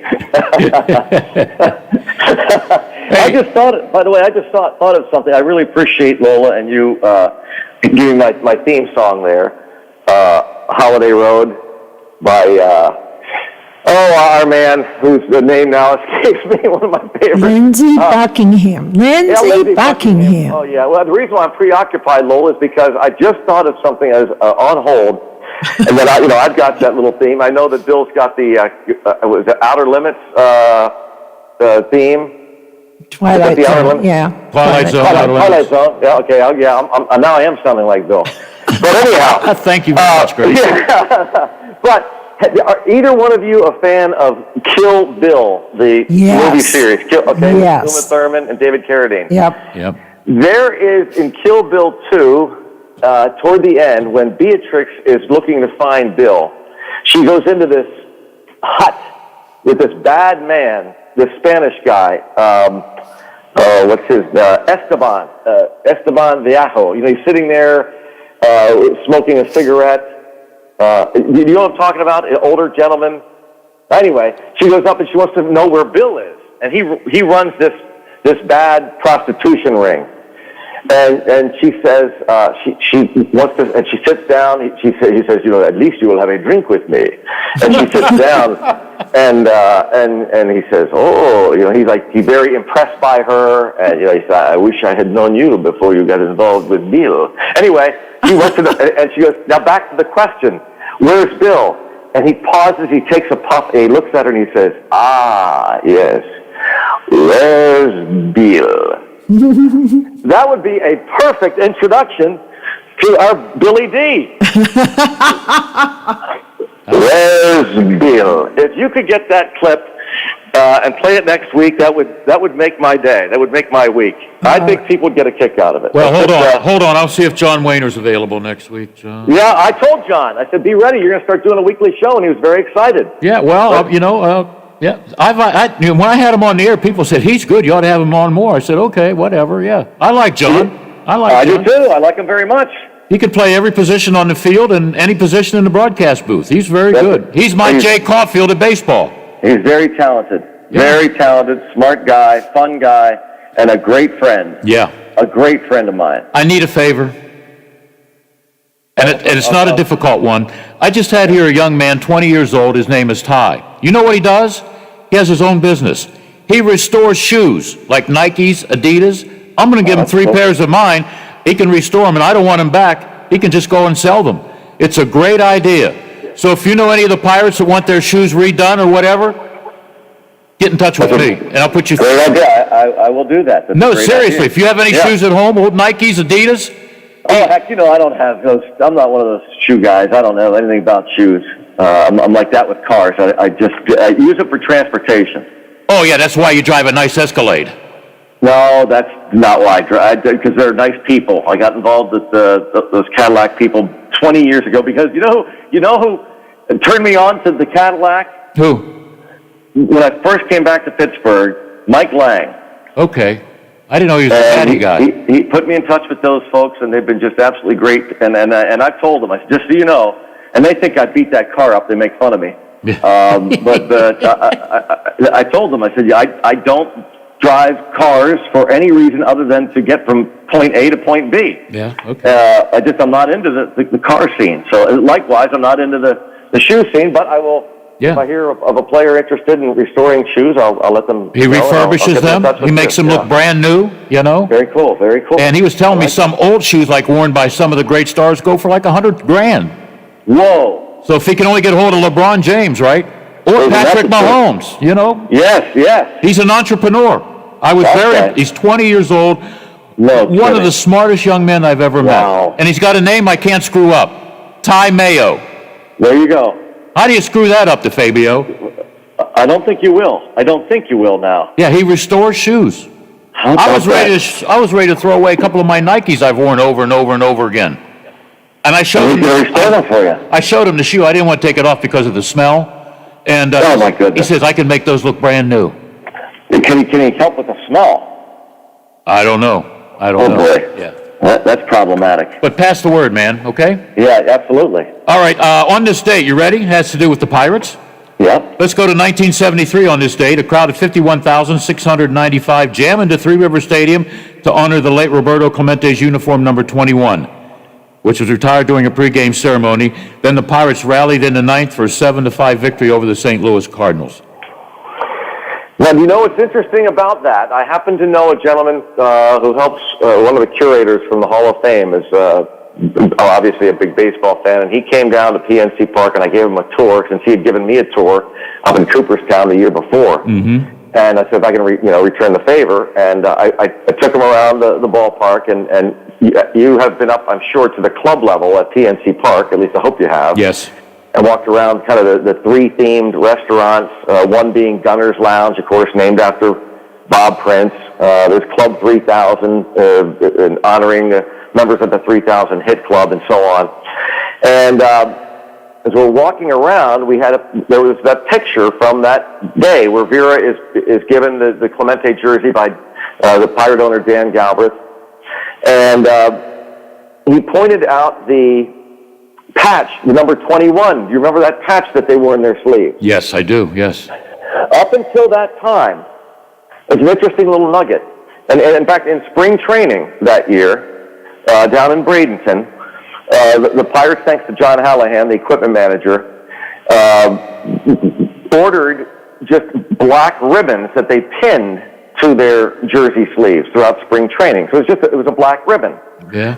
Which, up until that time, throughout baseball history, that's what teams would do whenever they wanted to honor one of their own who had passed away. Throughout the year, they'd wear this it was a black ribbon. It was a nice touch, but wasn't much. The Pirates, and I don't know who it was, whether it was the Galbraith family in cooperation with the Clementes, someone decided to actually put a number 21 on a circular patch and have that patch sewn on every Pirate sleeve, and so throughout the year, that number 21 was worn. That was the beginning. And to this very day, teams, now some will put initials on. In fact, I saw that the Twins honoring Mike Bell, their bench coach who passed away a couple weeks ago. They have a patch with MB on it, the initials MB. Yep. But many teams will still wear circular patches with the player's uniform number. And so the Pirates, in so many ways, Pittsburgh and the Pirates and were pioneers in starting trends. I mean, heck, for that matter, the very first broadcast ever of a sporting event, live broadcast, was 1921 when Harold Arlen, who was an engineer at Westinghouse, decided to get a box seat at Forbes Field and broadcast the game live. It had never been done before. And that was the birth of sports broadcasting, live broadcasting on the radio. And the Pirates were the first to wear those, jerseys, 70s? The polyester, yeah. Polyester, right? But before that, they had been the heavy cotton button-down. Yeah. But yeah, the Pirates were the first to go to the polyester. They were the first team to continue to wear the pillbox caps. The National League honored the centennial of the National League in 1976. And all the teams for a game or two that year in 1976 wore the pillbox style cap with the black stripe across. All the teams did that. Well, the Pirates, of course, as you know, wore those for years, and then they spun it into the gold and the black, the separate caps, which then morphed into the different uniforms of 1979, 80, 81, 82. They wore the different combinations, the black and gold. Some people thought they looked like bumblebees. Yeah. But yeah, so many aspects of the history tying in with Pittsburgh and the Pirates. It's pretty cool. And let's not forget the first World Series night game at Three River Stadium. That's exactly right. October 13th, 1971. Yeah. The very first night game ever. And now, that's all there are, it seems to me. They're always night games. There rarely are there day games, and certainly out in the World Series. Yeah, but a lot of firsts with the Buccos. Yeah. What about the hats with the circles? Those were unique. Remember? That's what I'm talking about, the pillbox caps. Pillbox, yeah, okay. I got it right there. Pillbox style caps, yeah. I think I have one with Willie Stargell's star on it. That He started to paste Stargell stars on those caps for any player he thought did a nice job and was worthy of recognition. And I think Teague still has his whole cap. His entire cap filled with stars. Yeah. I think he got one for every save that year. Yeah. Okay, let's go. And by the way, I'm sorry, but before we go, speaking of pioneers, I applaud the Pirates, Bob Nutting. I thank the Cincinnati Reds. I tweeted this out last night. You should have seen the reaction I got in the press box when I emerged in the visiting radio booth. I broadcast live from, and I'm here in Cincinnati. I'm broadcasting all three games on our Pirates radio network, starting last night's game. It was the first game since September 22nd, 2019, when the Pirates were in Milwaukee, that we actually had a visiting broadcast from a Major League booth. It was a total of 570 days since a Pirate broadcast originated from a visiting Major League ballpark. And so hopefully, and in fact, I was talking to Jeff Brantley, who is the color analyst for Cincinnati Reds, the former Reds closer, and Tommy Thrall, who's the new play-by-play man on the radio. He replaced Marty Brenneman. Wow. Talking to them last night before the game, plexiglass separates the radio and TV booths and the visiting radio and TV booths, and the visiting radio booth is right next to the home radio booth. And as I stood up for the national anthem, they weren't able to see me below all the papers and statistics on the wall. But when I stood up, and they stood up for the national anthem, their jaws dropped to see me in the next door booth. And after the anthem, he poked his head around. He goes, "What are you doing here?" Wow. And I said, "Hey, man, we want to start." He goes, "Yes, we want to start going on the road again." Yeah. That's what we do for a living. This is, there's a reason why 60 years ago, sports broadcasters starting, rather than doing the recreations from the studios, that's what they used to do. They used to get the ticker tape when the team was on the road. Do the play-by-play, yeah. Do the play-by-play, recreating it. Well, there's a reason why the owners decided to let the broadcasters go on the road, because you just can't describe the action properly and really sell your team without actually being there and watching the action. And it was great. Spring training was great to be amongst some fans once again. It was really neat, but boy, to be at a major league ballpark last night, and I think it's only 30% capacity. That's what the governor of Ohio, Mike DeWine, is limiting Cleveland and Cincinnati to 30%. So are there, a little under 10,000, I think, last night. It's a start. It's a big start. Of course, did you see what happened last night in Houston, Texas? No, I didn't. Oh, my goodness. You've got to get the video of it. Okay, tell me, and I'll check it out after 2. 32,000 sellout for the first game of Houston, it's Dallas. The Texas Rangers sold out. It was their home opener at Globe Life Park, and they had a sellout crowd. It will warm your heart to see the video of that sellout crowd. It is so nice. Talk about feeling normal again. Yeah. Really, really awesome. Yep. And there are videos posted of fans in the stands taking videos of it was 38,238. Yep. Sold out. And the governor wouldn't throw out the first pitch, right? Correct. Governor, is that Abbott? He's angry at what the baseball, I guess, did with Georgia. Yeah, before I ask you about the All-Star game, let me ask you this. You're the first one, a visiting broadcaster, to sit in the booth to do the game. Well, I believe, now, I had heard that the Tigers late last year might have driven to Cleveland at the end of the season. I'm not sure. Okay, all the right. first National League broadcaster to broadcast a game on the road since the pandemic. Okay, all right. Way to go. Way to go. I got to ask you, you know what? They're moving the All-Star game. We won't get into politics because I can't spell that word. They're moving the All-Star game from Atlanta to Coors Field. Boy, the Home Run Derby ought to be exciting. If they're going to honor Henry Aaron, and they couldn't honor him in Atlanta, why not have the All-Star game in Milwaukee since he was a Milwaukee Brave? Well, because you aren't going to get into politics, I won't either. I don't have an answer. All right. I don't know the answer. If a simpleton like me can come up with that, why couldn't somebody come up with something? I don't know. I have no idea. Yeah, I don't have an answer. I don't have an answer. Yeah. All right. What's wrong with Gregory Polanco? Oh, boy. I don't know.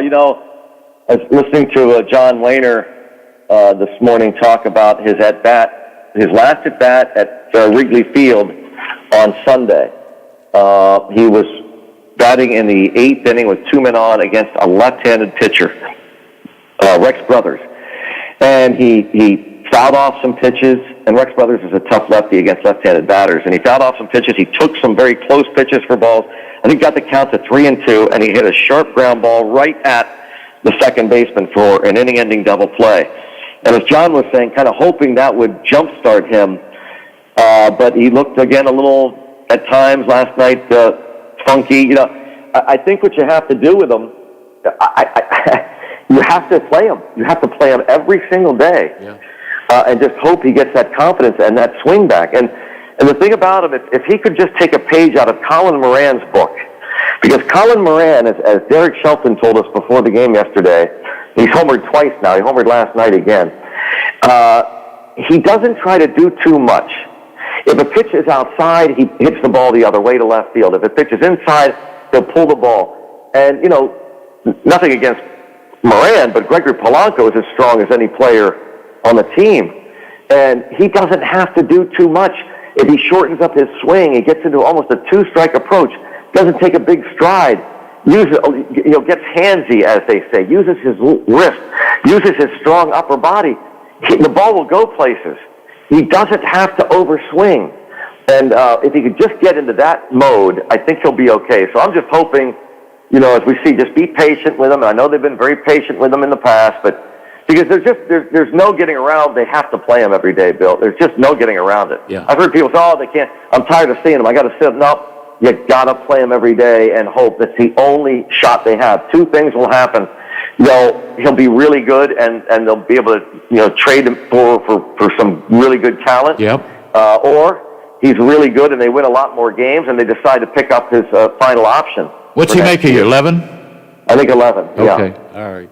Yeah. All right. Well, got to turn things around, and I just want the Pirates to be competitive. I have them winning about 70 games. I don't care as long as the baseball games are interesting. And so far, well, I was going to say that so far they have been. Yeah, they've been good. It's only 4 games, but they've been very interesting and competitive. So tonight they've got Trevor Cahill, the veteran they signed, who we saw the first veteran, Tyler Anderson. He knows how to pitch. Cahill knows how to pitch. And I think, having a couple of veterans like that on your team can show younger guys, like, for example, Mitch Keller, who's got way better stuff than anybody on the staff, including Cahill. Cahill can show him, like, look, this is what I can do at my age with the stuff I have. I can still get out. And with the stuff you have, you can do what you did last year. His last 2 starts, he pitched no-hit ball in each of his last 2 starts.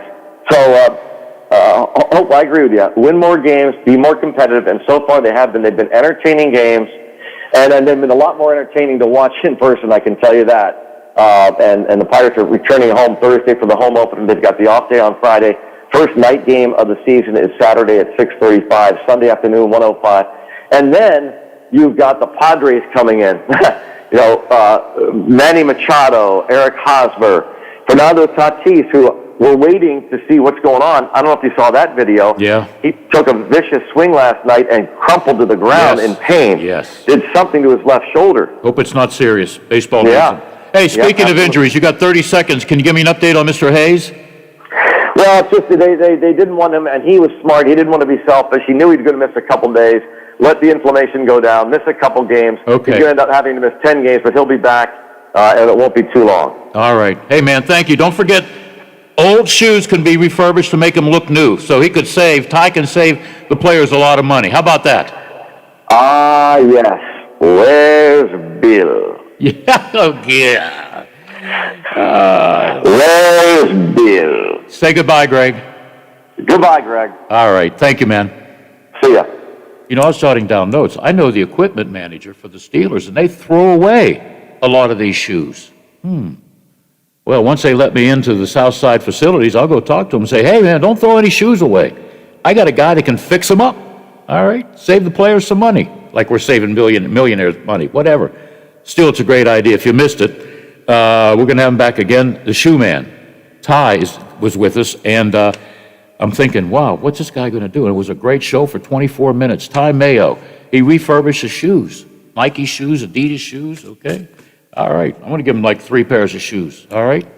And I don't want him back. He can just sell them and make a couple of bucks. A young entrepreneur from the Wheeling area. Does it get any better than that? Does it get any better than this? Wine and Cheese coming up on The Variety Show on April 6th, 2021. The Metro News Update is brought to you by Thomas Auto Centers, Mall Road, St. Clairsville. Get the best deal at Thomas Auto Centers.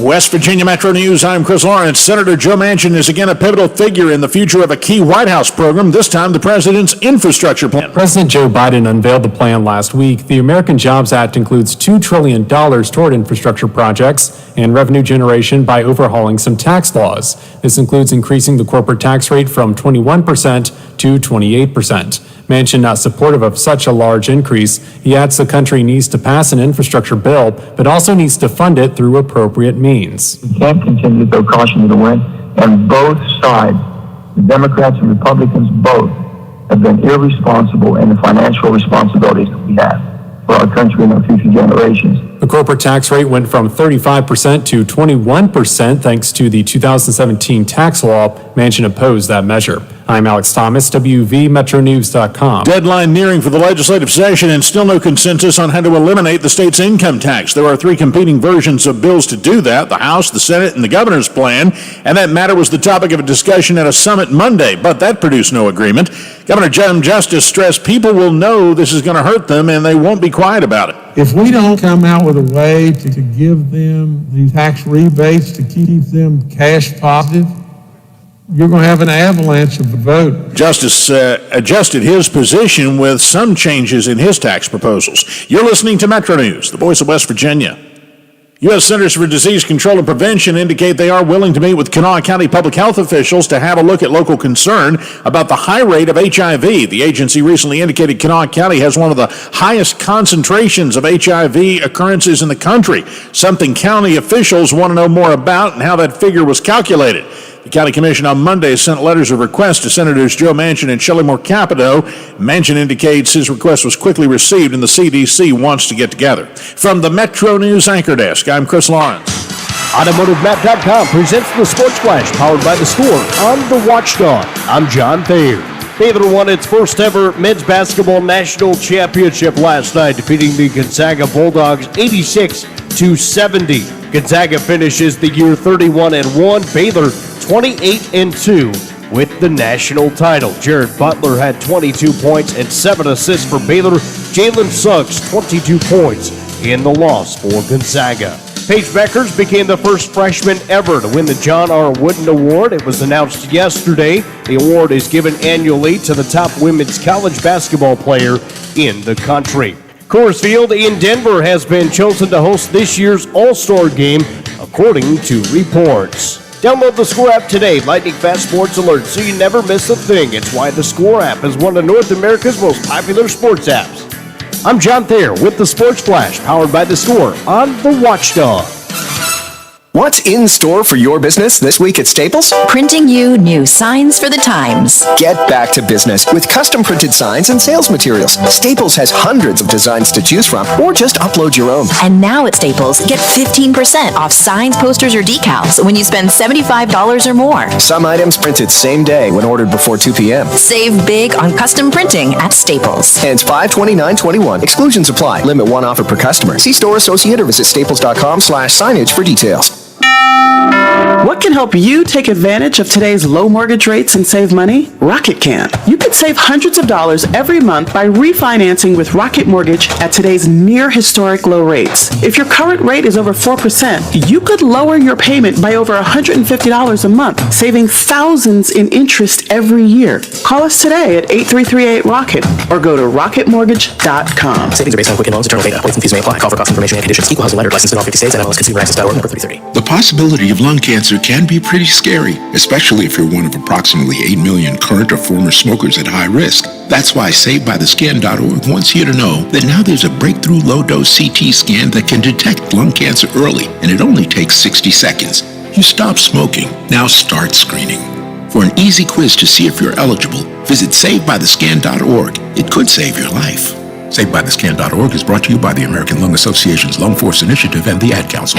Now, during the Jim Robinson Ford Lincoln Toyota Pre-Owned Super Sale, select from over 80 vehicles in stock starting under $5,000. Most are local trades, many with one owner. Hurry to Jim Robinson at the Highlands, home of lifetime powertrain protection. Now, during the Jim Robinson Ford Lincoln Toyota Pre-Owned Super Sale, select from over 80 vehicles in stock starting under $5,000. Most are local trades, many with one owner. Hurry to Plumbers and Steamfitters Local 83 want to thank the owners and contractors of the Ohio Valley for using their locally trained workers to help build for the future. Local 83 helps design, fabricate, and build the gas infrastructure for the oil and gas industry here in the Ohio Valley. Plumbers and Steamfitters Local 83 is 300 members strong and growing. They also do residential, commercial, and industrial work on both sides of the river. For more information, call Plumbers and Steamfitters Local 83 at 304-233-4445. Oh, there's something so real about living local, and I know without a doubt I'm not alone. And I love living local. There's nowhere else I'd rather be. Say I love living local. WTRF is working for me. The Ohio Valley is where I love to be. Let your voice be heard.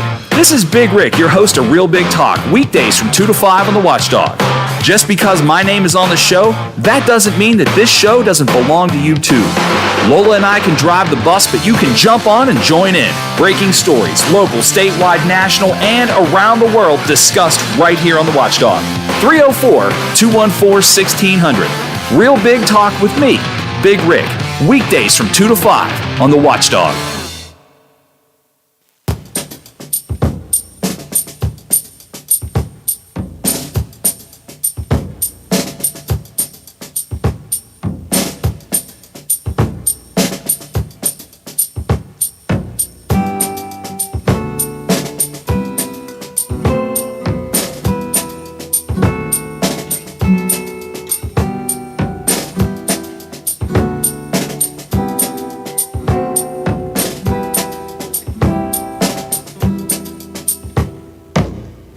problem is all inside your head, she said to me. The answer is easy if you take it logically.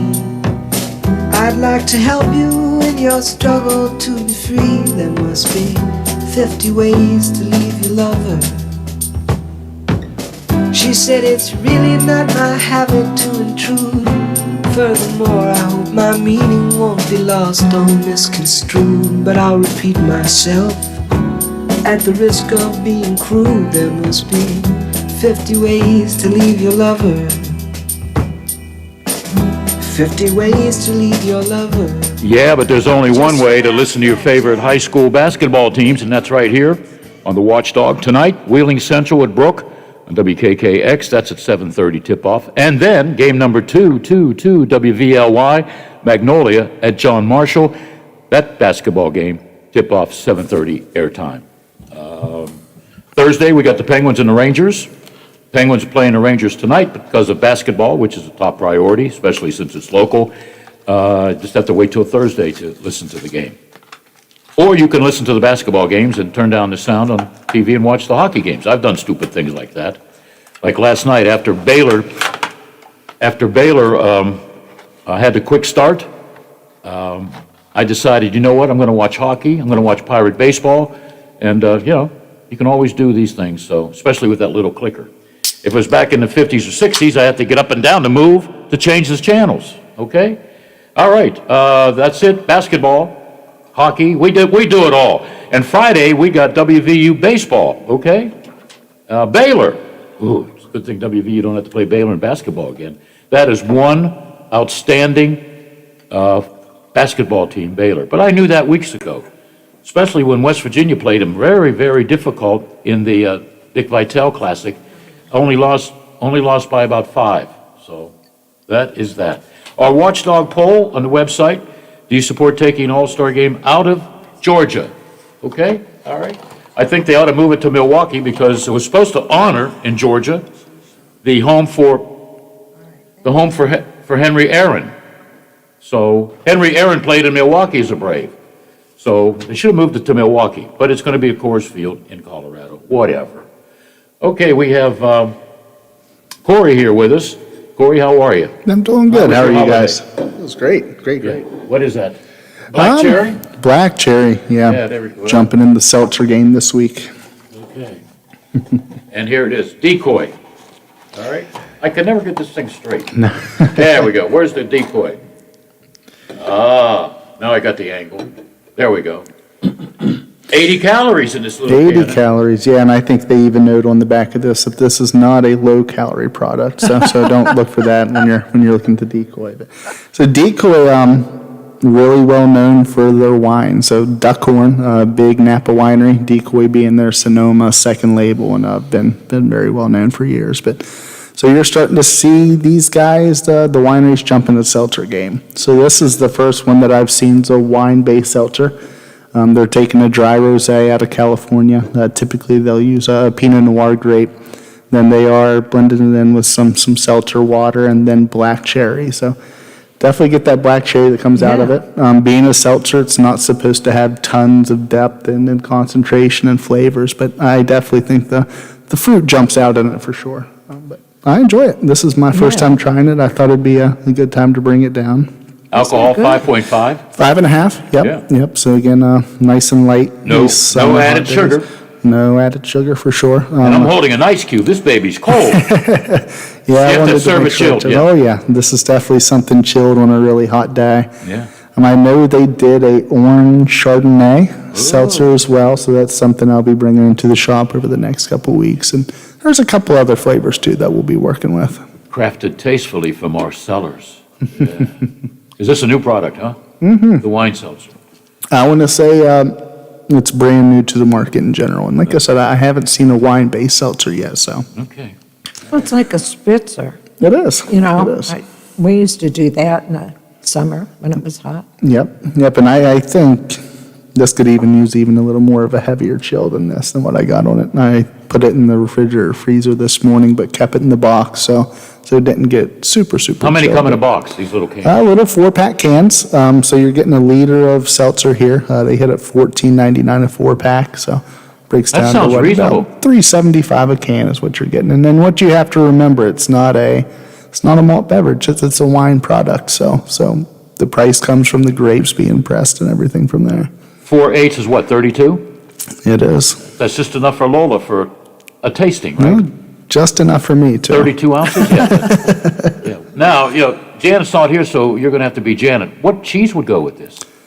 That's cheese, Lola? tricky. I almost think like a light goat Yeah. cheese, Yeah. a light creamy goat cheese from there. Nothing too heavy, nothing too salty. Just something a little lighter, refreshing for sure. Yeah, well, Maybe baby Swiss. Baby Swiss is a good idea, yeah. Because I always get a little sweetness from Swiss, so I think Yeah. that would go good with this. Lola, we got nice hoagies from our good friend Jim Frio. There's cheese in that. What kind of cheese is that? Do you know? Did you eat yours Nacho yet? problem. No, I haven't. Yeah. It looks like a Swiss cheese. Oh, maybe. Yeah. Or Pepperoni, ham, these hot peppers. Oh, this would go with that. Anything would go with this, right? When you think about it, This is going to be really versatile. This would Yeah. be good with just about anything you throw at it, for sure. it's a utility wine, like utility Yeah, ball it player. is, it is. Goes with anything. And like I said, you're starting to see these seltzers pop out Yeah. like crazy. I even know Janie got a new seltzer in, so I'll probably be working with those over the next few weeks. Yeah. She brought a rep from Boulevard Brewing around today, and they actually had another seltzer that they'll be bringing out. So you'll be seeing, you've seen lots of them last year, you'll be seeing even more, and I think you'll be seeing more of the craft seltzers than just the big guys doing them this year. Yeah. Okay. All right. That's good. What's new at the store? No, it's Business picking up? It was a busy week last week with Easter, that's for sure. Today and yesterday's been kind of quiet, but that was expected. I may have seen half of Wheeling in there between Monday through Saturday of last week, so it was a nice busy week. Now, where we're getting into some of the summer beers, like I said, Boulevard Brewing just came into the state brewing company, so we've got some whiskey stouts, some bourbon barrel-aged quads, got some sours, a farmhouse ale called Tank 7. Peach cobbler sour is so Did you like it? good. Yes. Yeah, like I said, it's not overly sour like some of the sour meats can be really sour, but that one had just that touch of tang on the finish of it. You got the little vanilla from it, from the cobbler version of it. I really like sour beer. Well, my sister does not. Okay. So I said, well, here, have a can. So I should record her face because the first two swallows, she looked like she just bitten into a lemon.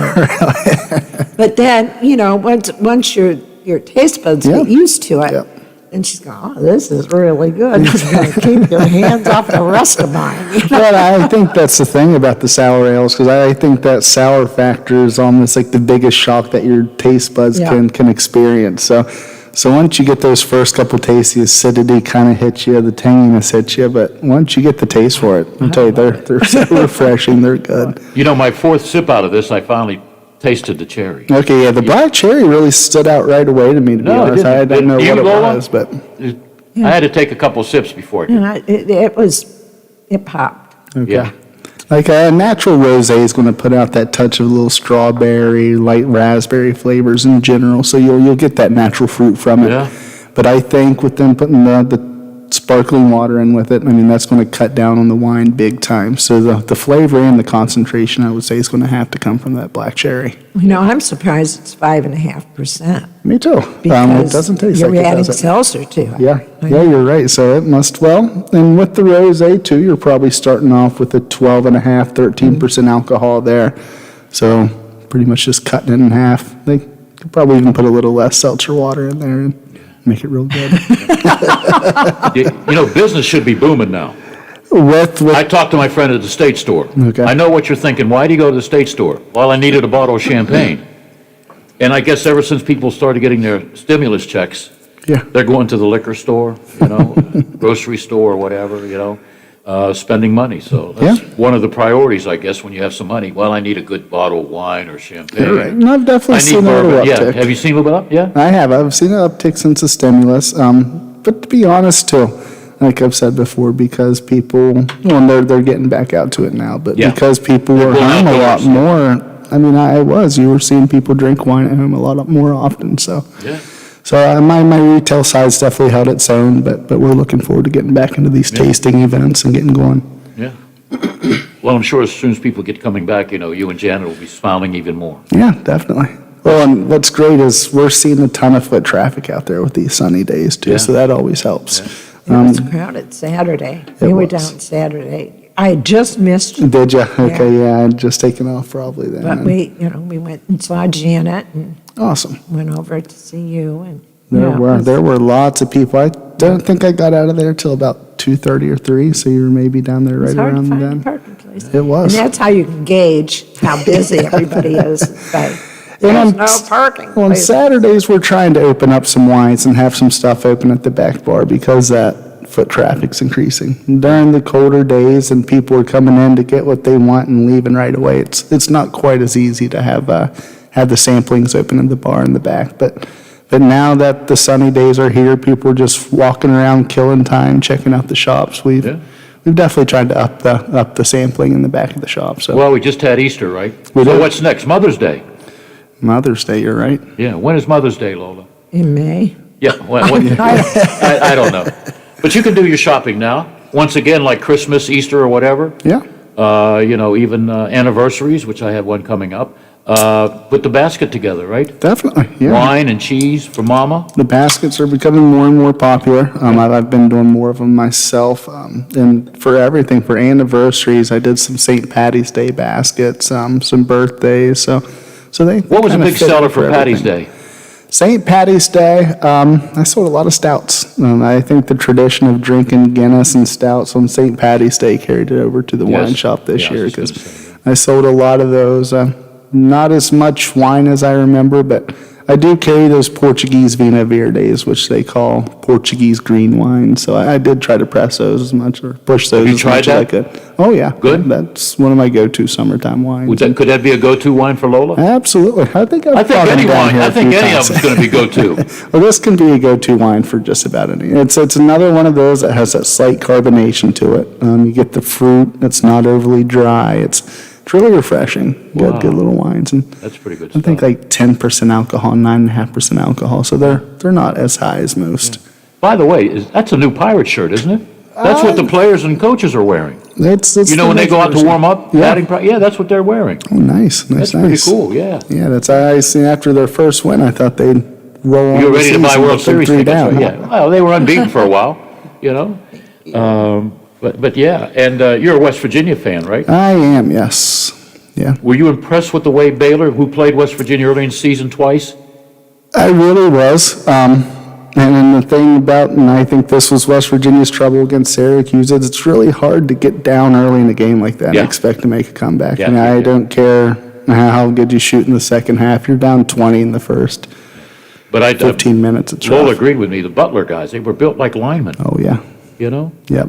I don't want to say anything bad about the Zags, but the skinny guys, Well, and Baylor, None of them were chiseled. They've got a few pro players starting they got- for they them. got three. Yeah, they got three that's that's, gonna go in the draft. Again, that'll go down as a really good team when you look at it in the Yeah. future, too. That was a And great to think they team. couldn't play for 3 weeks. Yes. They had a great team last year, but there was no, postseason or anything like that, And West Virginia came close to beating them. They did. Yeah, West That was a Virginia very came good game close, down in and Morgantown. It sure was, and same with Gonzaga. I know when West Virginia played Gonzaga, so they held their own against the two championship teams they did, but just a little short. And Baylor's going to lose a lot of people, or I think everybody except one player is coming back for the Zags. So Okay.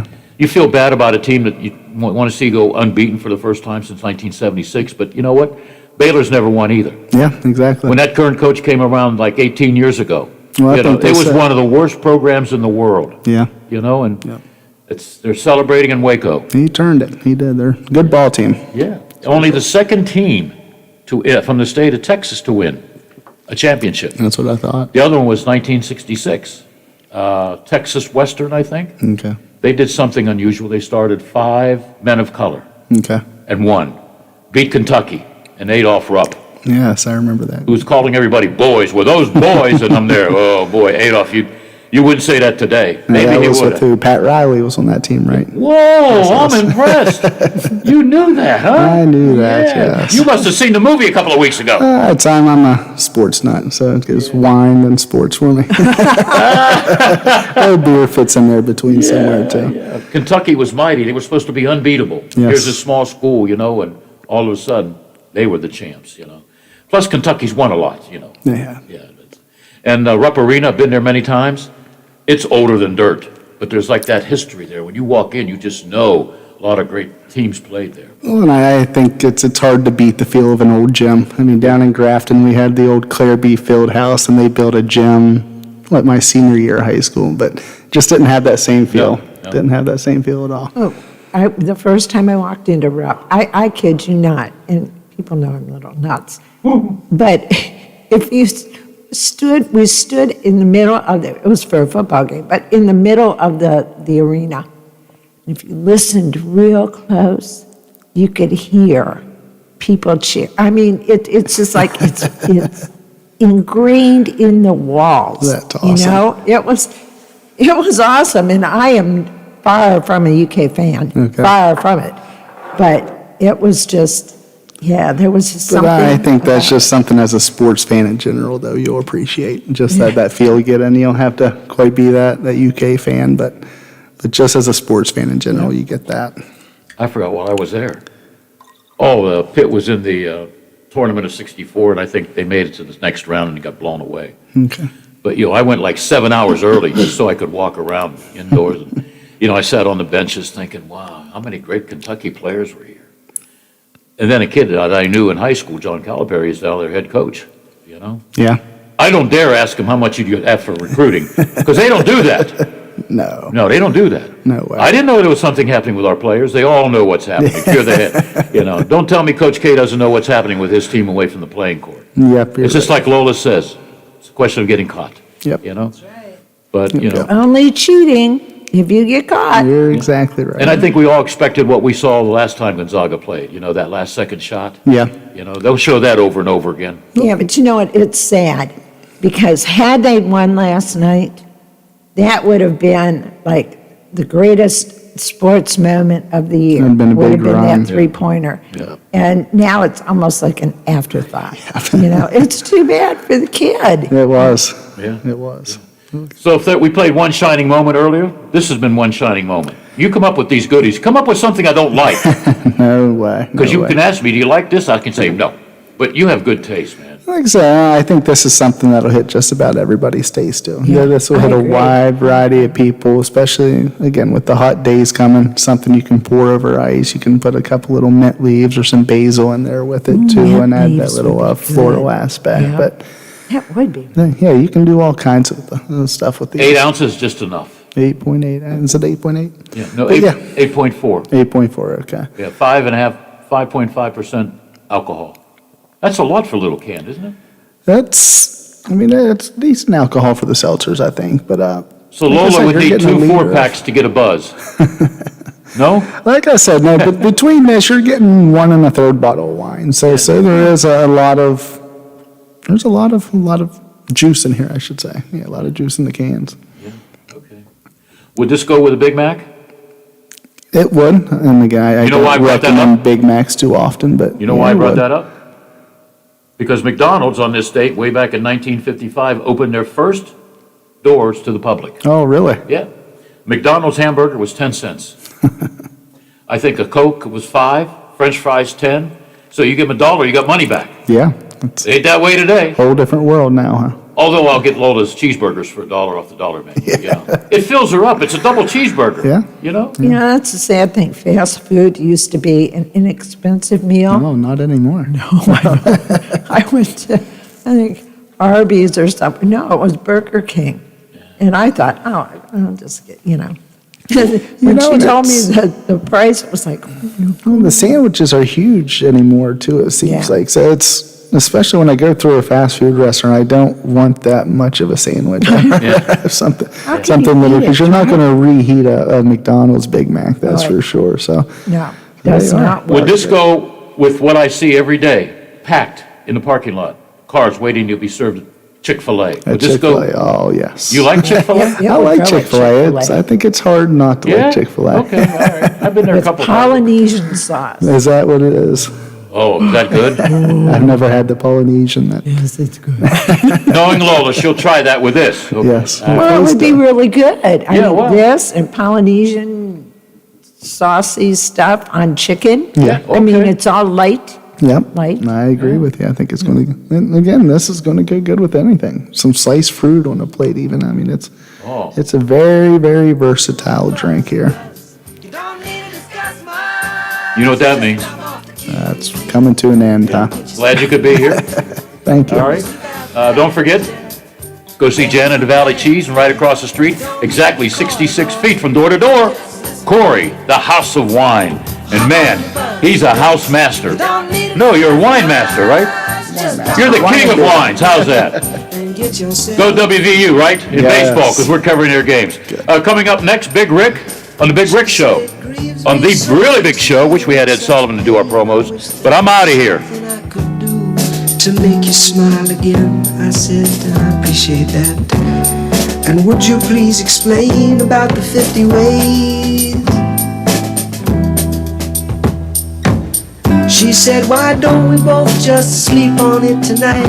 And I believe in the morning you begin to see the light. And then she kissed me, and I realized she probably was right. There must be 50 ways